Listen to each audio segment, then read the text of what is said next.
So hello everyone, welcome to AK classes. तो everyone, आज मैं ICAR टेक्नीशियन एग्ज़ाम की जो प्रिपरेशन करा रहा हूँ उसके अकॉर्डिंग मैं आज एंसेंट हिस्ट्री की एक महत्वपूर्ण वीडियो MCQ क्वेश्चन की लेकर आया हूँ जो आपके एग्ज़ाम के लिए बहुत ही ज़्यादा महत्वपूर्ण होंगे। तो आप इस वीडियो को पूरा एंड तक देखिएगा और वीडियो अच्छी लगे तो लाइक शेयर एंड सब्सक्राइब जरूर करें। ठीक है, चलिए अपनी वीडियो स्टार्ट करते हैं।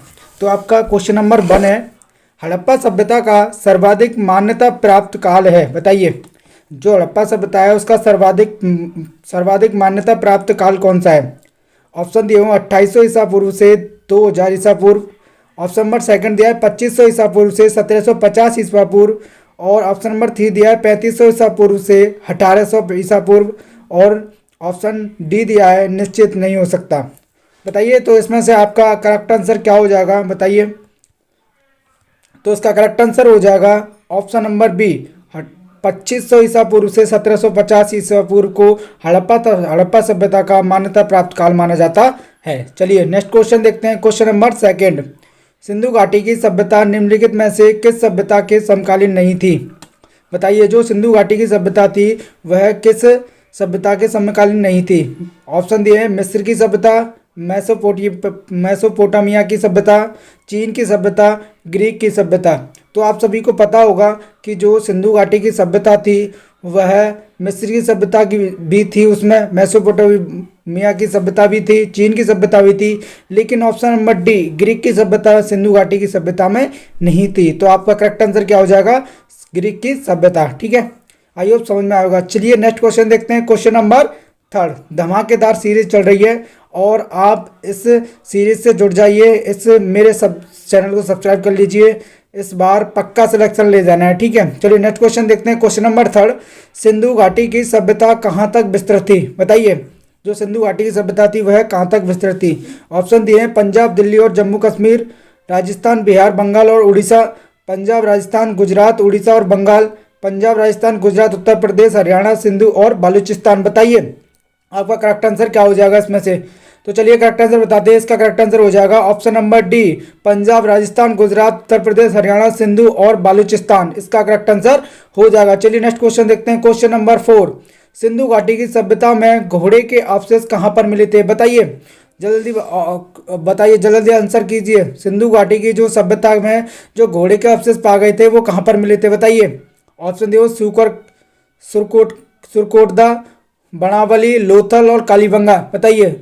और एक आपके लिए एक्स्ट्रा फैक्टर बता लूँ, जो सिंधु घाटी की सभ्यता थी उसमें लोथल नामक एक बंदरगाह था जो कि सिंधु घाटी सभ्यता का एक प्रसिद्ध स्थल माना जाता है। ठीक है, तो चलिए इसका करेक्ट आंसर बताते हैं। इसका करेक्ट आंसर हो जाएगा सुरकोटदा में जो घोड़े के अवशेष मिले थे वो सिंधु घाटी की सभ्यता में। ठीक है, चलिए अगले क्वेश्चन में चलते हैं। क्वेश्चन नंबर नेक्स्ट है 5, सिंधु घाटी स्थल कालीबंगल किस प्रदेश में स्थित है? बताइए जो सिंधु घाटी में जो कालीबंगल स्थल था वह किस प्रदेश में स्थित है? बताइए। ऑप्शन नंबर दिए हैं राजस्थान में, गुजरात में, मध्य प्रदेश में, उत्तर प्रदेश में। बताइए यदि आपको किसी का आंसर पता है तो आप कमेंट बॉक्स में जरूर बताइएगा। ठीक है, चलिए इसका करेक्ट आंसर हो जाएगा राजस्थान में। जो सिंधु घाटी स्थल है कालीबंगल वह राजस्थान में स्थित है। चलिए नेक्स्ट क्वेश्चन देखते हैं। क्वेश्चन नंबर 6, निम्नलिखित में से किस पदार्थ का उपयोग हड़प्पा काल की मुद्राओं के निर्माण में मुख्य रूप से किया जाता था? That's very very important question. Sindhu घाटी की सभ्यता में जो मुद्राओं का निर्माण किया जाता था वह किस धातु के निर्माण में किया जाता था? बताइए। तो इसका ऑप्शन दिए हुए हैं सेलखड़ी, स्टील टिप्स बोलते हैं इसको, कांसा, तांबा और लोहा। बताइए करेक्ट आंसर क्या हो जाएगा? तो इसका करेक्ट आंसर हो जाएगा सेलखड़ी की धातु से मुद्राएं बनाई जाती थी सिंधु घाटी की सभ्यता में। ठीक है, चलिए नेक्स्ट क्वेश्चन देखते हैं। क्वेश्चन नंबर 7, हड़प्पा सभ्यता किस युग की थी? बताइए जो हड़प्पा सभ्यता थी वह किस युग की थी? कांस्य युग, नवपाषाण युग, पुरापाषाण युग और लौह युग। बताइए इस चारों में से आपका करेक्ट आंसर क्या हो जाएगा? बताइए। तो चलिए इसका करेक्ट आंसर हो जाएगा कांस्य युग। जो हड़प्पा सभ्यता थी वह कांस्य युग से संबंधित थी। ठीक है, चलिए नेक्स्ट क्वेश्चन थे। क्वेश्चन नंबर 8, क्वेश्चन नंबर 8 है, सिंधु घाटी सभ्यता के लोगों का मुख्य व्यवसाय क्या था? That's very very important question. बताइए जो सिंधु घाटी के लोग थे वह अपने व्यवसाय में क्या क्या क्या करते थे? ठीक है, चलिए इसका करेक्ट आंसर हो जाएगा व्यापार। जो सिंधु घाटी सभ्यता के लोगों का मुख्य व्यवसाय व्यापार था। ठीक है, चलिए नेक्स्ट क्वेश्चन थे, क्वेश्चन नंबर 19। हड़प्पा सभ्यता के निवासी थे, बताइए हड़प्पा सभ्यता के निवासी कौन थे। हड़प्पा सभ्यता के जो निवासी थे वो किस तरीका की सभ्यता थी हड़प्पा सभ्यता की, ग्रामीण, शहरी, यायावर, खानबदोश या जनजातीय। तो आप सभी को पता है कि जो सिंधु घाटी की सभ्यता थी, जो खुदाई के दौरान उसमें क्या मिले थे, उसमें ईंटों के बने हुए नगर मिले थे, नगर। ठीक है, तो नगरों का मतलब क्या होता है कि जो सिंधु घाटी की सभ्यता थी उसकी सभ्यता नगरीय थी, नगरीय का मतलब शहरीय थी। तो इसका करेक्ट आंसर क्या हो जाएगा, शहरी। ठीक है, इसका करेक्ट आंसर हो जाएगा शहरी, याद रखना है, एक्स्ट्रा फैक्ट भी। ठीक है, चलिए नेक्स्ट क्वेश्चन देखते हैं, क्वेश्चन नंबर 10। सिंधु सभ्यता के घर किससे बनाए जाते थे।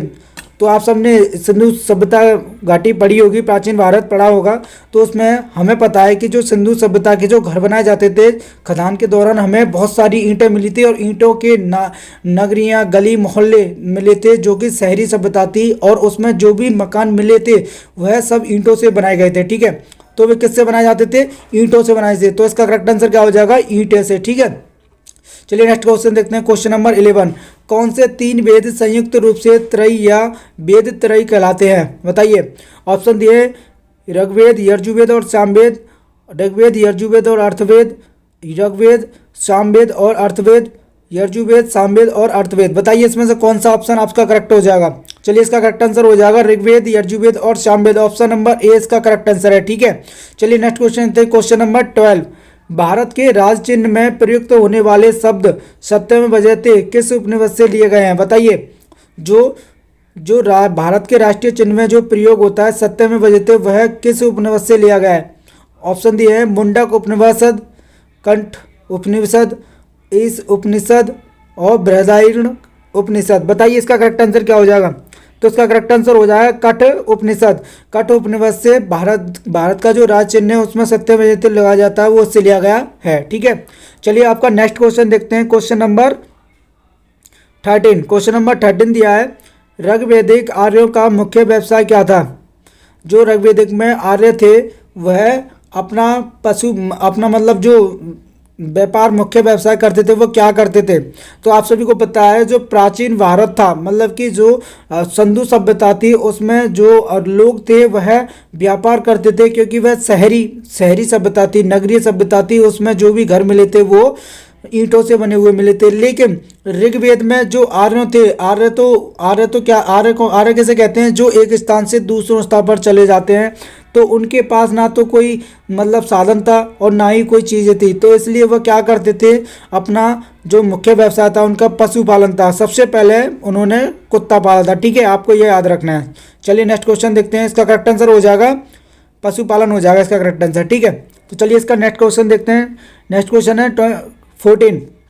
भारतीय संगीत का आदि ग्रंथ कहा जाता है, बताइए। जो भारतीय संगीत है उसका आदि ग्रंथ किसे कहा जाता है। ऑप्शन दिए हैं ऋग्वेद, उपनिषद, यजुर्वेद, सामवेद।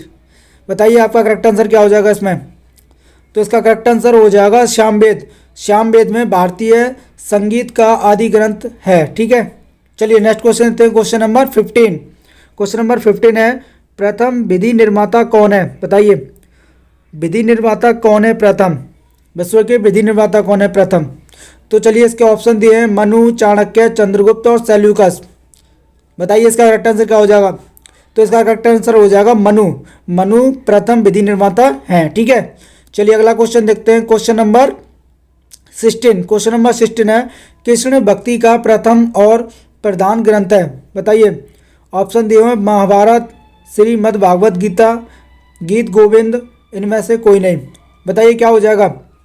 तो चलिए इसका करेक्ट आंसर हो जाएगा श्रीमद् भागवत गीता। श्रीमद् भागवत गीता कृष्ण भक्ति का प्रथम और प्रधान ग्रंथ है। ठीक है, चलिए नेक्स्ट क्वेश्चन देखते हैं, क्वेश्चन नंबर 17। ऋग्वेद में संपत्ति का प्रमुख रूप क्या है, बताइए। ऋग्वेद में संपत्ति का प्रमुख रूप क्या है। ऑप्शन दिए गोधन, भूमि, ए एवं बी दोनों, इनमें से कोई नहीं। बताइए। तो इसका करेक्ट आंसर हो जाएगा गोधन ऋग्वेद में संपत्ति का प्रमुख रूप है। ठीक है, चलिए नेक्स्ट क्वेश्चन थे, क्वेश्चन नंबर 18। ऋग्वेद के किस मंडल में शूद्र का उल्लेख पहली बार मिलता है, बताइए। ऋग्वेद के किस मंडल में शूद्र का उल्लेख पहली बार मिलता है, बताइए। ऑप्शन दिए 7वें, 8वें, 9वें और 10वें। बताइए इसका करेक्ट आंसर क्या हो जाएगा। तो इसका करेक्ट आंसर हो जाएगा 10वें में। 10वें में ऋग्वेद के मंडल में शूद्र का उल्लेख है। ठीक है, चलिए अगला क्वेश्चन देखते हैं। Question number 19। क्वेश्चन नंबर 19 है, पुराणों की संख्या कितनी है। बताइए पुराणों की संख्या कितनी है। आपको पता हो तो आप क्वेश्चन का आंसर कमेंट बॉक्स में ज़रूर दीजिएगा। ठीक है फ्रेंड्स, इससे आपकी प्रैक्टिस होगी और आपकी मेहनत का पता चलेगा, क्योंकि एग्ज़ाम देने तुम ही जाओगे ना कि मैं। ठीक है, तो आप अपनी तैयारी के लिए कमेंट बॉक्स में जो भी आंसर पता है उसे ज़रूर कमेंट किया करें। ठीक है, जिससे मुझे भी पता चलेगा। और वीडियो अच्छी लग रही है तो वीडियो को लाइक शेयर एंड सब्सक्राइब जरूर कर लें। चलिए इसका आंसर बताते हैं। तो इसका करेक्ट आंसर हो जाएगा ऑप्शन नंबर ए 18। पुराणों की संख्या 18 है। ठीक है, चलिए नेक्स्ट क्वेश्चन देखते हैं। Question number 20। वैदिक धर्म का मुख्य लक्षण इनमें से किसकी उपासना था। बताइए जो वैदिक धर्म का मुख्य लक्षण है वह इनमें से किसकी उपासना है। तो ऑप्शन दिए प्रकृति, पशुपति, देवी माता और त्रिमूर्ति। बताइए क्या हो जाएगा। तो इसका करेक्ट आंसर हो जाएगा प्रकृति। इसका करेक्ट आंसर हो जाएगा प्रकृति। प्रकृति वैदिक धर्म का मुख्य लक्षण है। ठीक है, चलिए अगला क्वेश्चन देखते हैं। क्वेश्चन 21। क्वेश्चन दिया है, 16 महाजनपदों की सूची उपलब्ध थी। बताइए जो 16 महाजनपद थे उनकी सूची उपलब्ध है। ऑप्शन नंबर ए महाभारत में, ऑप्शन नंबर बी अगुंतर निकाय में, ऑप्शन नंबर सी छंदोग्य उपनिषद में, ऑप्शन नंबर डी संयुक्त निकाय में। बताइए आपका क्या आंसर हो जाएगा करेक्ट। तो इसका करेक्ट आंसर हो जाएगा अंगुत्तर निकाय में। अंगुत्तर निकाय में 16 महाजनपदों की सूची है। ठीक है, चलिए अगला क्वेश्चन देखते हैं। निम्नलिखित में से मगध का कौन सा राजा सिकंदर महान का समकालीन था। बताइए 10 very most important question. Magadh में निम्नलिखित में से मगध का कौन सा राजा सिकंदर महान का समकालीन था। बताइए ऑप्शन दिया है महापद्नंद, घनानंद, सुकल्प, चंद्रगुप्त मौर्य। बताइए क्या हो जाएगा। तो इसका करेक्ट आंसर हो जाएगा घनानंद। घनानंद राजा सिकंदर का महान समकालीन था। ठीक है, चलिए नेक्स्ट क्वेश्चन देखते हैं। Question number 23। क्वेश्चन नंबर 23 दिया है, प्रथम मगध साम्राज्य का उत्कर्ष किस सदी में हुआ था। बताइए ऑप्शन दिया है चौथी सदी में, छठी सदी में, दूसरी सदी में, पहली सदी में। बताइए क्या हो जाएगा। तो इसका करेक्ट आंसर हो जाएगा छठी सदी में। छठी सदी ईसा पूर्व में प्रथम मगध साम्राज्य का उत्कर्ष हुआ था। ठीक है, चलिए अगला क्वेश्चन देखते हैं। Question number 24। क्वेश्चन नंबर 24 है, सिकंदर की भारत में सफलता के निम्न कारण थे। कूट दिया है, भारत में तब कोई केंद्रीय सत्ता नहीं थी, उसकी सेना श्रेष्ठ प्रकार की थी, उसे देशद्रोही भारतीय शासकों का सहयोग मिला, वह एक अच्छा प्रशासनिक था। बताइए ऑप्शन दिए हैं आपके ए तथा बी, नहीं 1 तथा 2, 1, 2 एवं 3, 2, 3 एवं 4, 1, 2, 3 एवं 4। बताइए क्या आंसर हो जाएगा। तो इसका करेक्ट आंसर हो जाएगा ऑप्शन नंबर डी 1, 2, 3 एवं 4 इसका करेक्ट आंसर हो जाएगा। ठीक है, चलिए अगला क्वेश्चन देखते हैं। Question number 25। सूची 1 को सूची 2 के साथ सम्मिलित कीजिए तथा सूचियों के नीचे दिए गए कूट से सही उत्तर चुनिए। ध्यान से पढ़ना है क्वेश्चन को और अच्छे से इसका आंसर देना है। ठीक है, चलिए पढ़ते हैं। ऑप्शन नंबर ए दिया है प्रागोत जो कि 1 में मगध, बी उदयन 2 वत्स्य, प्रसेनजित, अवंती, अजाशत्रु और कौशल। ठीक है, तो बताइए इसका करेक्ट आंसर क्या हो जाएगा। कूट को मिलाना है अच्छे से और फिर बताना है। तो चलिए इसका करेक्ट आंसर हो जाएगा ऑप्शन नंबर सी, तीसरा 2, 4, 3, 2, 4, 1। ठीक है, ये आपका करेक्ट आंसर हो जाएगा। चलिए नेक्स्ट क्वेश्चन देखते हैं। Question number 26। अभिलेखीय साक्ष्य से प्रकट होता है किस नंद राजा के आदेश से एक नहर खोदी गई थी। बताइए कि नंद राजा के आदेश से एक नहर खोदी गई थी। बताइए कौन सी थी। अंग में, वंग में, कलिंग में, मगध में। बताइए तो इसका करेक्ट आंसर हो जाएगा कलिंग में। ठीक है, कलिंग में एक नहर खोदी गई थी। ठीक है, चलिए नेक्स्ट क्वेश्चन देखते हैं। Question number 27। पहला ईरानी शासक जितने भारत के कुछ भागों को अपने अधीन किया था, बताइए। बताइए जो पहला ईरानी शासक कौन था जिसने भारत के कुछ भागों को अपने अधीन किया था, बताइए। तो इसके ऑप्शन दिए हुए साइरस, कोलंबिसियस, डेरियस, जोरिसिस, छियाब। बताइए क्या हो जाएगा इसका करेक्ट आंसर। तो चलिए इसका करेक्ट आंसर बताते हैं। इसका करेक्ट आंसर हो जाएगा डेरिसियस। डेरियस इसका करेक्ट आंसर हो जाएगा। ठीक है, चलिए नेक्स्ट क्वेश्चन देखते हैं। Question number 28। मगध के राजा अजातशत्रु का सदैव किस गणराज्य के साथ युद्ध रहा, बताइए। ऑप्शन दिए हैं बज्जी संघ, वैशाली, पंचाल, दोनों के साथ, किमी के साथ नहीं, किसी के साथ नहीं, बताइए। तो चलिए इसका करेक्ट आंसर बताते हैं। इसका करेक्ट आंसर हो जाएगा बज्जी संघ, वैशाली। चलिए अपना नेक्स्ट क्वेश्चन देखते हैं। Question number 29। बज्जी संघ के विरुद्ध मगध राजा के किस शासक ने प्रथम बार थमुसल, एक ऐसा थे जिसमें गदा जैसा हथियार जुड़ा था। ठीक है, थमुसल था वो किसे कहते हैं, एक ऐसा मतलब एक ऐसा था जिसमें गदा जैसा हथियार जुड़ा था। तथा महाशिलाकंटक, पत्थर फेंकने वाला एक युद्ध यंत्र नामक गुप्त हथियारी का प्रयोग किया, बताइए कौन था वो। ऑप्शन दिए अजातशत्रु, चंद्रगुप्त मौर्य, कालीसक, कालीसिक और ओदियन। बताइए इसका करेक्ट आंसर क्या हो जाएगा।